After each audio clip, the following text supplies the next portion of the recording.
Les decía que la terapia, cognitivo-conductual, pues, es muy práctica. El conductismo, pues, es más práctico todavía, eh, que ya no se está dando sí se sigue dando en Estados Unidos, en penitenciarías, en reformatorios, en psiquiátricos y en guarderías. Se da algo del conductismo, no todo. Y Y, ¿qué otra corriente? Y bueno, las humanistas existenciales, que también son muy abstractas, en una muy buena medida, están siendo, rebasadas por modelos neurales y, por ejemplo, conceptos psicodinámicos muy duros o que son muy propios de esa ciencia o de esa disciplina, se están retomando, pero con el modelo de la neurona inteligente, de la neurona que se sana a sí misma. Por ejemplo, en la época de Freud se creía, y todavía como 50, 60 años después se siguió creyendo, que el ser humano no podía, regenerar la neurona, y en la actualidad se sabe que eso es falso. O sea, fíjense, y de hecho yo estudié que no, que la neurona no se regeneraba, y ya, y ahora nos dicen lo contrario, pues, para que vean cómo todo cambia. Por ejemplo, las reacciones defensivas de las cuales hablaba el propio psicoanálisis, se están estudiando a la luz precisamente del descubrimiento neural, este, así como, qué sentido tiene, el ser, el pensamiento inconsciente, etcétera, ¿no? Y ofrecen un marco que engloba a las distintas corrientes terapéuticas. O sea que, a fin de cuentas, todas las corrientes van a ir cayendo, quieran o no, en la ciencia y en la experimentación, en los descubrimientos, no van a poder ser ajenos.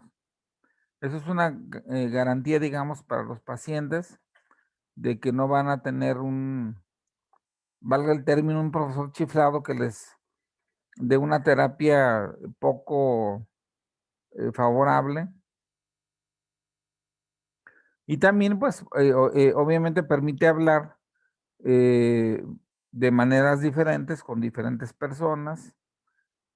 Puede hablarse entre profesionales, que no sean de la misma corriente, sobre causas y significados de síntomas de tipo psiquiátrico, ¿sí? Porque también cada vez se está rompiendo más el esquema de hasta dónde lo psiquiátrico y hasta dónde lo psicológico, ¿sí? Bueno, en teoría, el psicólogo se le vio desde los 73 que se generó la primera cédula profesional de psicología en México como un ayudante, porque antes del 73 y hasta el 59, 50 bueno, no 59, hasta el 63 que egresó el primer psicólogo en México, pero la carrera se creó en el 59 del siglo pasado, hasta el 73 del siglo pasado, se le miraba como un técnico ayudante del psiquiatra, por si no sabían, y no se les llamaba psicólogos, se les llamaba auxiliares, y de hecho, todavía, inclusive en una escuela me encontré un viejito, un maestro viejito que decía: "Ustedes no son, licenciados en psicología, ustedes son auxiliares de psiquiatras, no tienen carrera", así de tajante, que no teníamos carrera. Pues, lo que pasa es que no está actualizado, ¿verdad?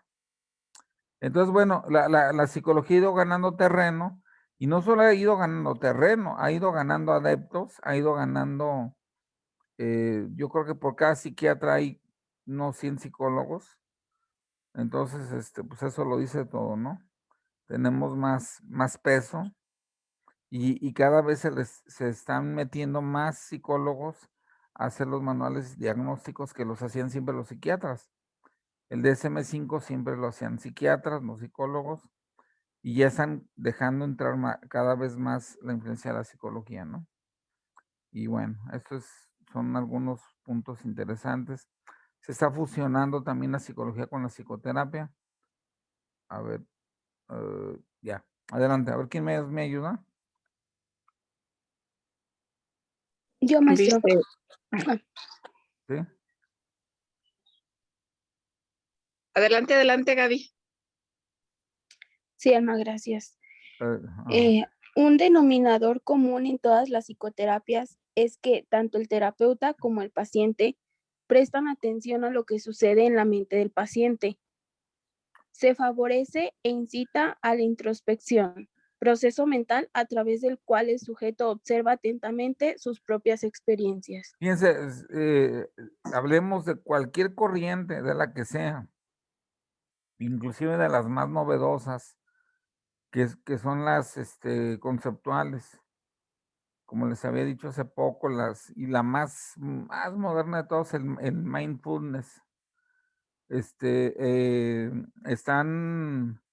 Todas trabajan a ver qué pasa en la mente del paciente y provocando que el paciente, bueno, o el usuario, más bien dicho, más que ya se nos quedó la palabra de paciente,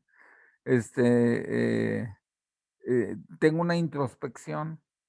La introspección es lo primero que crea Wilhelm Wundt, o sea, cuando nace la psicología, le pedían al paciente que se viera a sí mismo hacia adentro, sus propios pensamientos, y y es como nace la psicología científica, pues.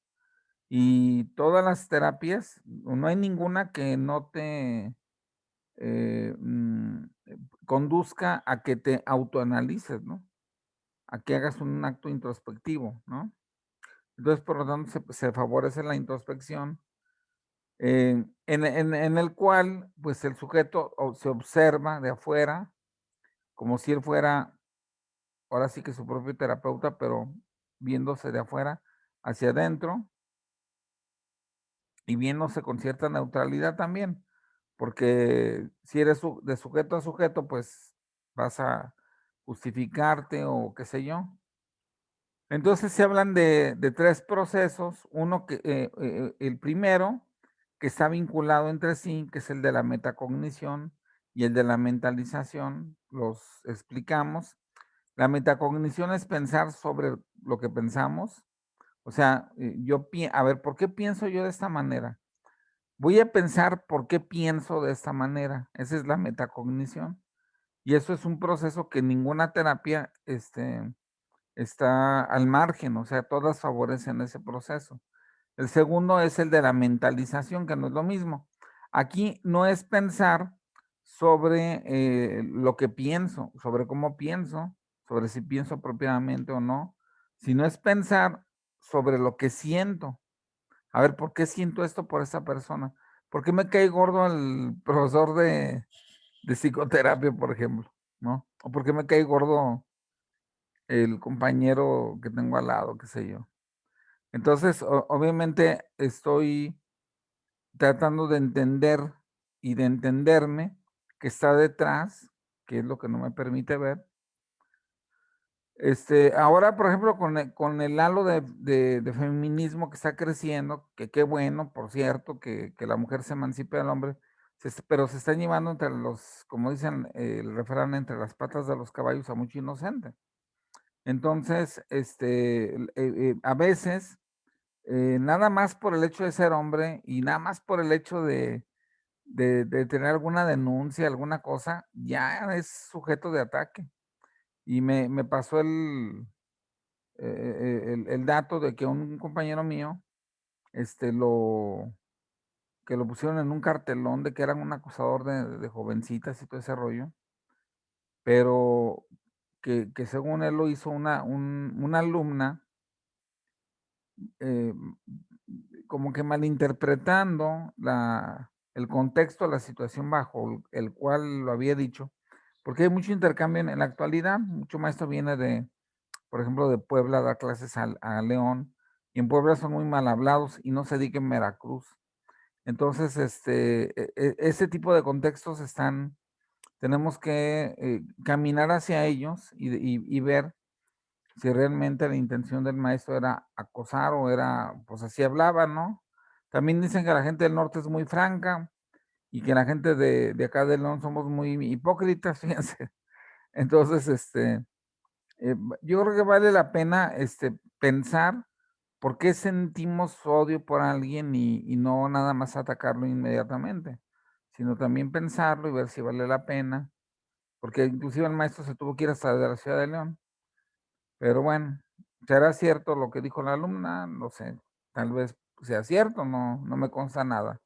Ni meto mis manos al fuego por el maestro, porque tampoco no estuve yo ahí, ¿verdad? Ni es nada mío, ni nada por el estilo. Pero ese es un ejemplo de cómo a veces actuamos irreflexivamente, y creemos que lo que sentimos es válido. O sea, todo el mundo cree que lo que siente es cierto.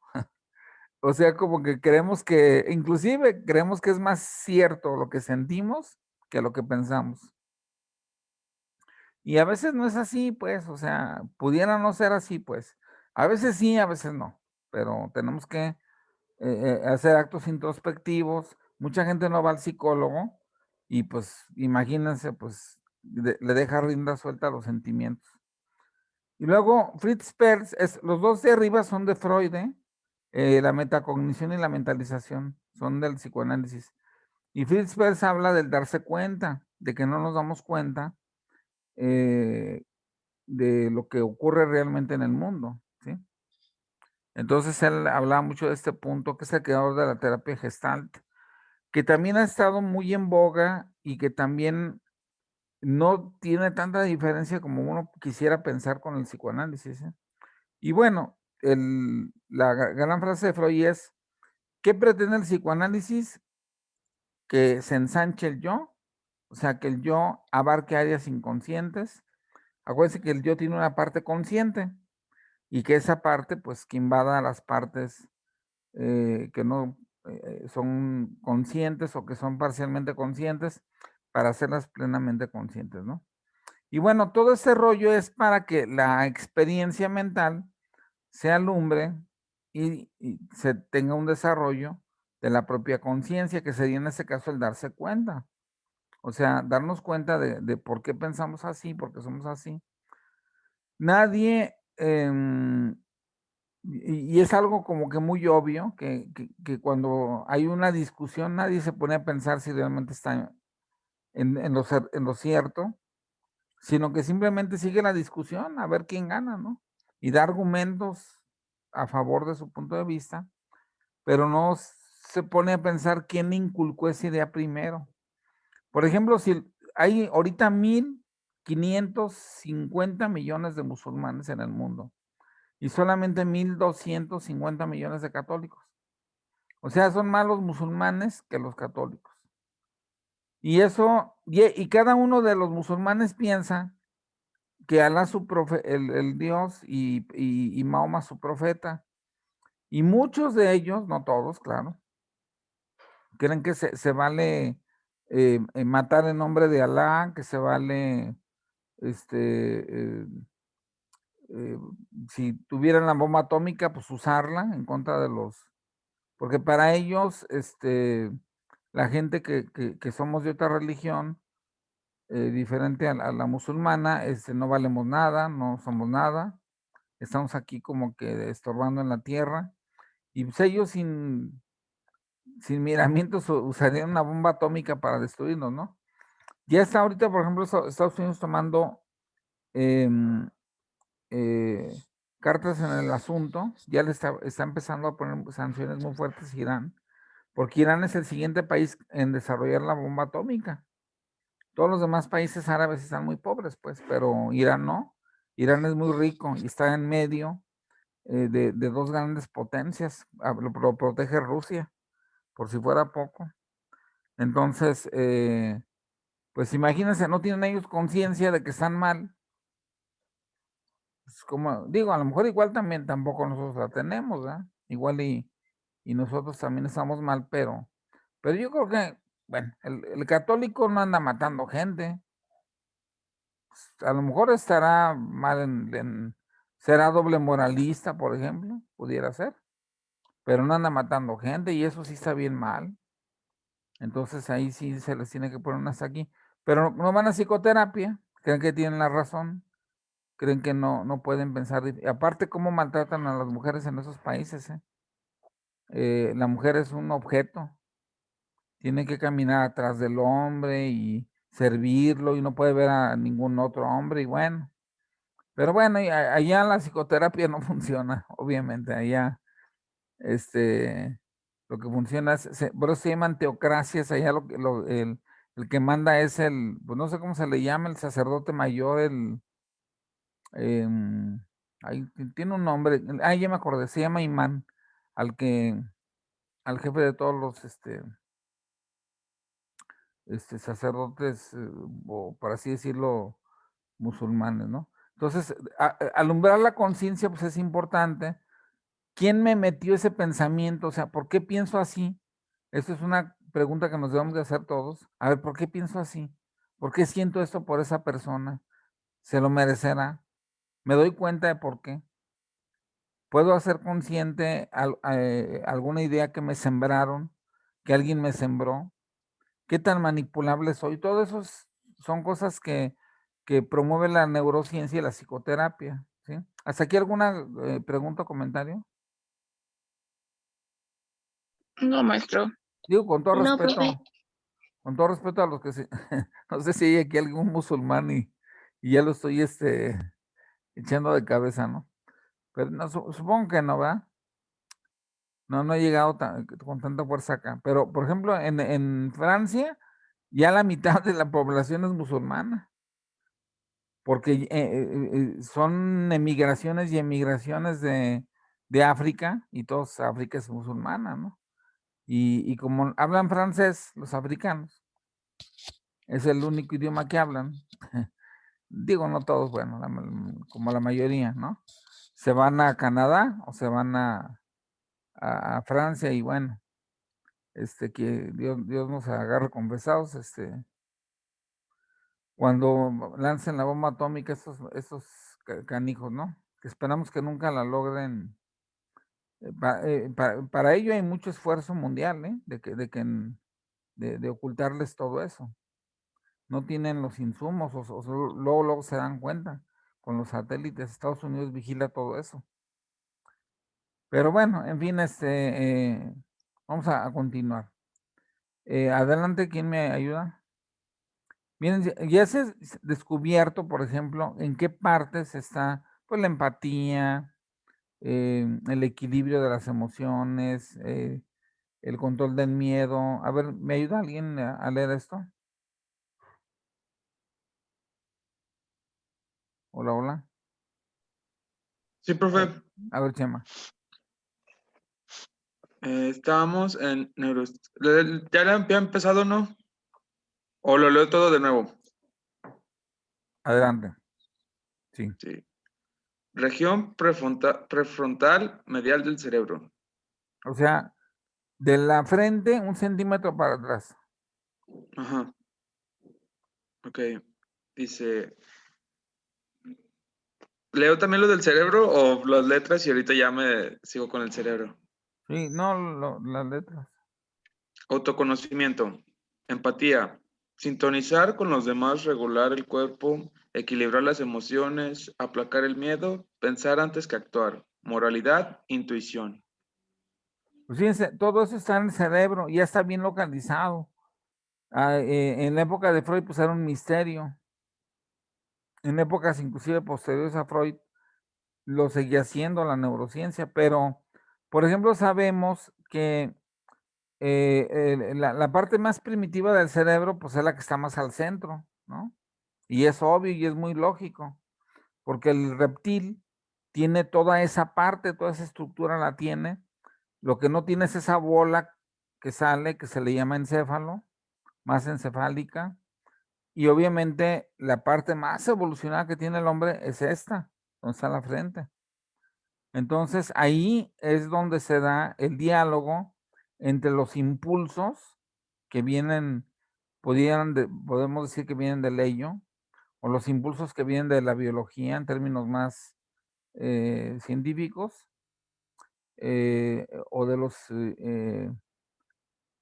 o de las bajas pasiones, hablando en otros términos más criminológicos. Hay una parte del cerebro que es la prefrontal, que es la que inhibe, es la que mantiene a buen resguardo que emerjan esas emociones, ¿no? Si tú quieres matar a alguien, la zona prefrontal inmediatamente te detiene porque tiene que ver con la moralidad, tiene que ver con la intuición, tiene que ver con pensar antes que actuar. La gente que es impulsiva, pues tiene problemas para controlar la zona prefrontal, ¿verdad? Le da rienda suelta o le enseñaron a darle rienda suelta a la zona de la amígdala, del hipocampo, del hipotálamo, perdón. Bueno, todo eso que es de lo primitivo, ¿no? Lo más primitivo de todo, pues es la amígdala, es la que nos da el miedo. El miedo hace que matemos. Por miedo una gente es capaz de matar. De hecho, el psicótico no mata porque tenga ganas de matar, mata porque tiene miedo. ¿Sí se acuerdan que vimos eso? O sea, el psicópata mata por gusto, pero el psicótico mata por miedo.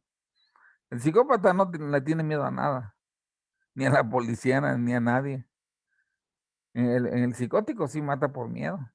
Entonces, controlar la amígdala es imperiosamente importante, porque el miedo nos hace hacer cada cosa, cada barbaridad. Inclusive podemos asesinar a alguien porque tenemos miedo de que nos mate. Entonces primero lo matamos, ¿no?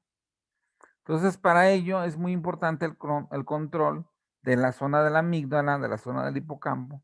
En el hipocampo está todo lo primitivo, la regulación de la comida, la regulación del sexo, la regulación de la sed, la regulación del sueño, la regulación de la temperatura, pues casi todo lo primitivo, ¿no? Entonces, desde esa zona se controla, por ejemplo, el hambre, desde la prefrontal, claro. Se controla la sed, se controla lo que bebemos, lo que comemos. Si, por ejemplo, alguien tiene apetito sexual, si lo si le da rienda suelta rienda suelta a ese apetito sexual, creando un evento traumatizante para una mujer, por ejemplo, eh, pues obviamente que la zona prefrontal debe de controlarla, ¿no? Pensar antes que actuar, equilibrar las emociones, o ir con la chica y decirle, oye, pues me gustaría salir a tomar un café contigo, hacerlo socialmente aceptable, eh, hacerlo por las buenas, por así decirlo, valga el término, y no usar la zona del hipotálamo, de manera directa, ¿no?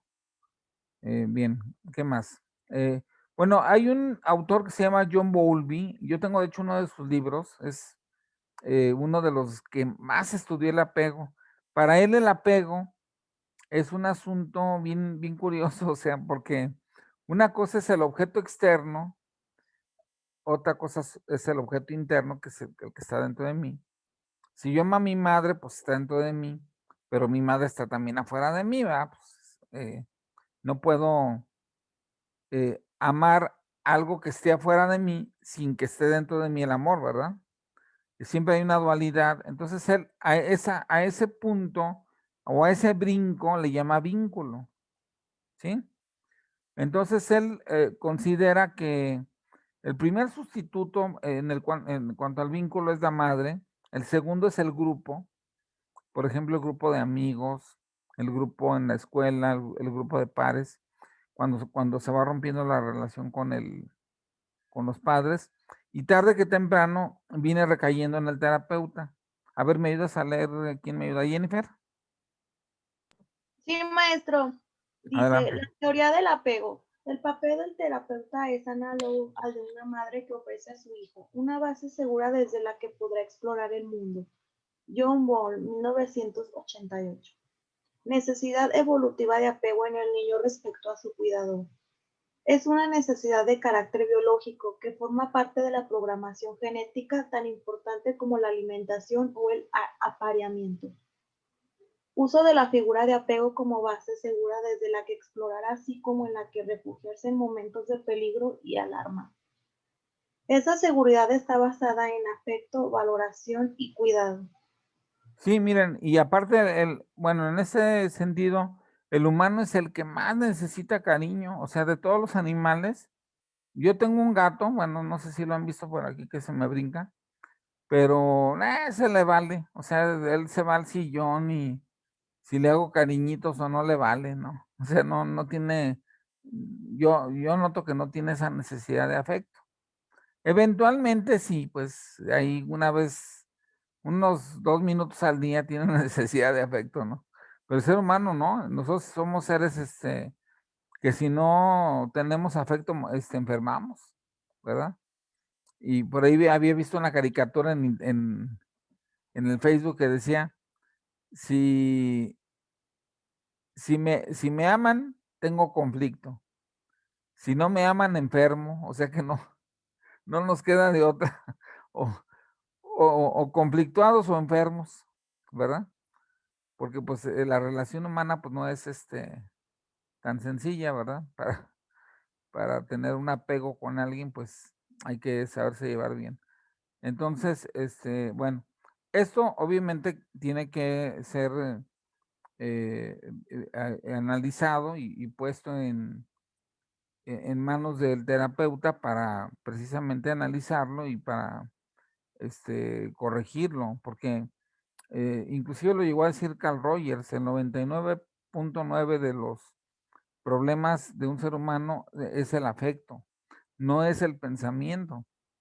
Si fuera el pensamiento, el 99.9% de los problemas tendría que estar en un psiquiátrico, dosificado con aloperidol y con clorpromacina, que son antipsicóticos. Pero el problema del ser humano, el que va a consulta es afectivo, no es de pensamiento, no es de que razone mal, es de que hay algo en su afecto que no está bien.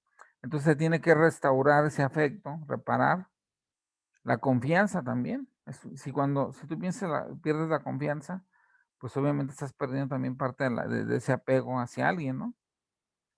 O si pierdes la confianza en toda la gente, o si te agarras segmentos, o piensas que toda la gente que se acerca a ti te quiere hacer algún tipo de daño, pues es algo muy malo.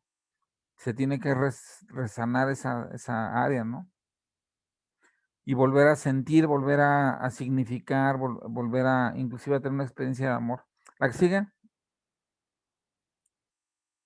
Adelante, Jennifer. Los bebés no pueden fabricar su propia seguridad sentida. Necesitan que las figuras de apego les ayuden a gestionar las emociones difíciles. Ujú. El apego sería la regulación didáctica de la emoción, dando cabida y confiriendo sentido a la experiencia emocional del niño. Paciente, no sé cómo se lee eso. ¿Qué dice? Eh, Short, sí, ¿o pues cómo? es de origen alemán. Ajá. Bueno, ese. Las expresiones que producen receptividad sintónica pueden integrarse. El cómo Sí. se relaciona el cuidador con el niño va a influir en cómo se relaciona el niño consigo mismo. Los niños seguros pueden sintonizar con sus propios sentimientos y necesidades. Sí, está el autoconocimiento, el estar concordante con lo que sientes y el hacer un autoanálisis, porque es otra corriente muy fuerte que es el de la inteligencia emocional, que habla de que tenemos que estar supervisando nuestras emociones, estando conscientes, porque hay gente que no se da cuenta que está enojada, que está triste, que está deprimida, que digo que a todos nos pasa, ¿eh? O sea, tampoco voy a decir que yo soy la excepción, O sea, a todos nos pasa, hasta el terapeuta, a todos, pues. Pero la idea, pues, es tratar de trabajar en esto y que cada vez sea menos. Miren, por ejemplo, ahorita con la pandemia, yo les aseguro que muchísima gente está deprimida en una fase 1, en una fase 2, que se llama distimia, y ni cuenta se dan. Y se nota en los hábitos. Salen menos, hablan menos, comen más, se quedan más tiempo en el televisor. Todos esos son síntomas de depresión, que no me digan que no. Digo, obviamente que no estamos hablando de una situación extrema, pero sí hay ese tipo de sintomatología. O por ejemplo, algo que se descubrió recién de la pandemia y que la gente ni cuenta se daba, es que se le antojaba el café en la tarde. Y eso salió un artículo ahí en Discovery Channel o en uno de esos lugares que estudian este tipo de rollos. Y decían que la pandemia generó que se nos antojara el café en la tarde. Yo, por ejemplo, se los aseguro, nunca tomaba café en la tarde y se me está antojando el café en la tarde. ¿Por qué? Porque estoy aburrido de todo el día, de estar sentado, no moverme, confinado, pues obviamente el cerebro quiere algo que lo suba y como no hay algo externo que me suba, pues ahora necesito algo interno que me suba, que en este caso es el café. Pero bueno, vamos a dejarle hasta aquí porque queda 1 minuto y medio, nada más para irles comentando ya la siguiente clase, o sea, el lunes terminamos estas diapositivas y ya les mando ya las preguntas, todo completo de esto, para que hagan un buen análisis. Hasta aquí dudas de este rollo de lo que hemos visto de la función del psicoterapeuta. No, Ya profe, no- todo bien. Maestro. Sí, ¿todo bien? ¿Alguien iba a decir algo? ¿No? No, profe. Ah, ok. Bueno, pues entonces miren, de cualquier manera les mando la liga. No, creo que no les mandé la anterior, o ya ni me acuerdo. Pero ahorita lo checo y ya me despido porque nos va a sacar Zoom en cualquier momento. Y cualquier duda, estoy a sus órdenes y el lunes terminamos y ya les mando la tarea, ¿eh? Que estén muy bien. Un Sí, abrazo gracias, maestro. a todos. Profe. Dale, profe, buen día. Hasta luego, que estén bien, bye. Hasta luego, profe. Hasta luego. Uy, ¿cómo me salgo ahora?